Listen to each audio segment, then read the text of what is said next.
We will learn the sixth external indication which helps us to know whether a chemical reaction has taken place or not. That is evolution of heat.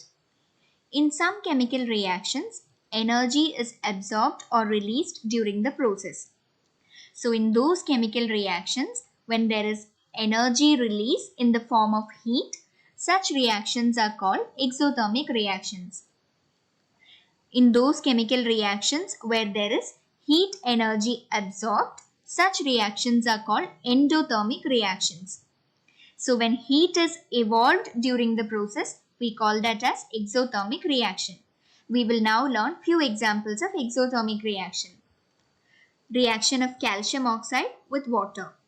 Calcium oxide reacts with water to form the product calcium hydroxide. Now as you see here in this chemical equation, there is a plus delta written here. Whenever you see a plus delta, remember that heat is evolved during the process.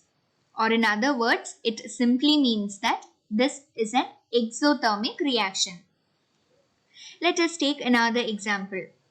Sulfur dioxide reacts with oxygen. In the presence of a catalyst, vanadium pentoxide, that is V2O5, it speeds up the reaction at a temperature of 450 degrees Celsius to give the product sulfur trioxide. In this reaction also there is a plus delta written, which indicates that heat energy is evolved during this formation of product. So here we see that this is a reversible reaction. But remember that heat energy is evolved only in this forward reaction. That is, only during the formation of this product sulfur trioxide, heat energy is evolved. So it is an exothermic reaction only in the forward direction. Let's take another example. Nitrogen reacting with hydrogen in the presence of a catalyst iron at 450 degrees Celsius at a pressure of 200 atmosphere to give the product ammonia. Now this reaction again is a reversible reaction, and remember that it is a reaction where heat is evolved only in the forward direction. Now let's take another example. Reaction of hydrogen with oxygen. Hydrogen reacts with oxygen to form the product water. Here also we see that there is a plus delta, which indicates that heat energy is evolved during this reaction. That is, during the formation of water, when hydrogen reacts with oxygen, heat energy is evolved during the formation of this product water. So here we see that this plus delta here in a chemical equation indicates that heat energy is evolved, and such reactions are exothermic reactions. We will now see few examples of chemical reactions which take place in our day-to-day life where there is evolution of heat. One such chemical reaction is rusting of iron. We know that when iron comes in contact with water, rusting takes place. That is, the product formed is iron oxide. So during this process, when iron comes in contact with oxygen, it releases heat energy. So rusting of iron is an example of an exothermic reaction. But we also know that rusting of iron is a very slow process, and also the heat energy released during this process is very less. Another example is setting of cement. When cement mixes with water, it releases heat energy. So this indicates that it is an exothermic reaction. And that is the reason why it takes so long for cement to set generally. There are various chemical reactions that take place in our body, and many of the chemical reactions that take place in our body are exothermic. Reactions like respiration, digestion of food are all reactions where heat energy is released.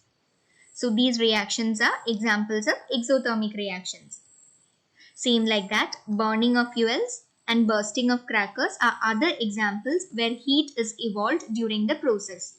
So these reactions are other examples of exothermic reactions. We have now learnt what are the characteristic changes or external indications that occur during a chemical reaction. We will now see what are the conditions that are required for a chemical reaction to take place. There are two important conditions for a chemical reaction to take place. They are the substances or reactants should be in close physical contact. The second one is that energy should be supplied to the reactants. Only if any of these criteria are satisfied, then only a chemical reaction will take place. First, let us see what happens when substances or reactants are in close physical contact. A chemical reaction cannot take place when reactants are kept separately. Especially for the reaction between solid reactants, the solid particles should be in powdered form and they should be mixed together, which means they should be in close physical contact. When substances come in close physical contact, collision takes place between particles of these substances. This will help in a chemical reaction to take place. When the solid particles are powdered, the size of the particles are very small. In the powdered form, when the substances are mixed together, the particles will now have more space or more surface area in order to collide with other particles. Hence, powdering of solid substances and then mixing them together will make a chemical reaction to take place faster. We will now see few examples of chemical reactions where there is close physical contact. First one is reaction of iodine with phosphorus. When iodine reacts with phosphorus, it is an explosive reaction, which means this reaction takes place very fast and also it produces a lot of heat energy. Or in other words, it is an exothermic reaction. Another example is reaction of potassium with cold water. As you see here in the picture, when potassium is added to cold water, it reacts explosively, which means again heat energy is evolved and also this reaction is a very spontaneous reaction, which means it takes place very fast. A chemical reaction can take place much faster when two substances or when the two reactants are in the solution state. Now let us see what happens when two reactants that are in the solution state are mixed together. First, let's take the example of an acid-base reaction. We have already learnt that when acid reacts with base, it forms salt and water. So let's take an example of one such reaction, that is sodium hydroxide along with hydrochloric acid. So here acid that is taken here is hydrochloric acid, that is HCl, and the base used here is sodium hydroxide. So sodium hydroxide reacts with hydrochloric acid and here we see that there is AQ in small letters written within the brackets. So this indicates that both of them, that is sodium hydroxide and hydrochloric acid, are in the solution state during this reaction.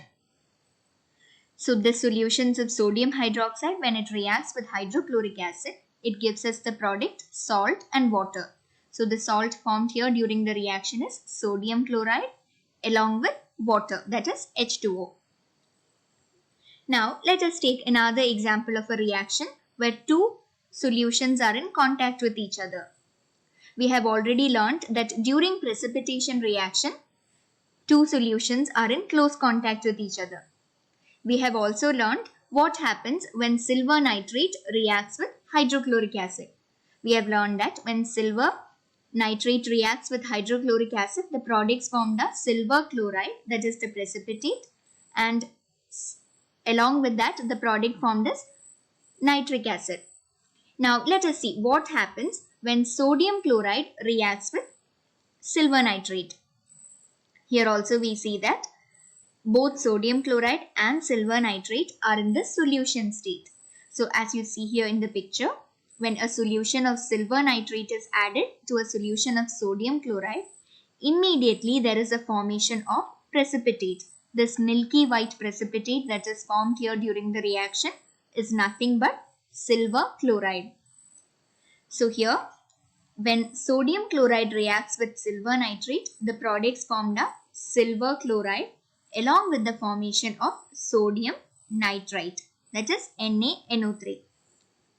So from this we have understood that only when the substances or only when the reactants are in close contact, a chemical reaction can take place.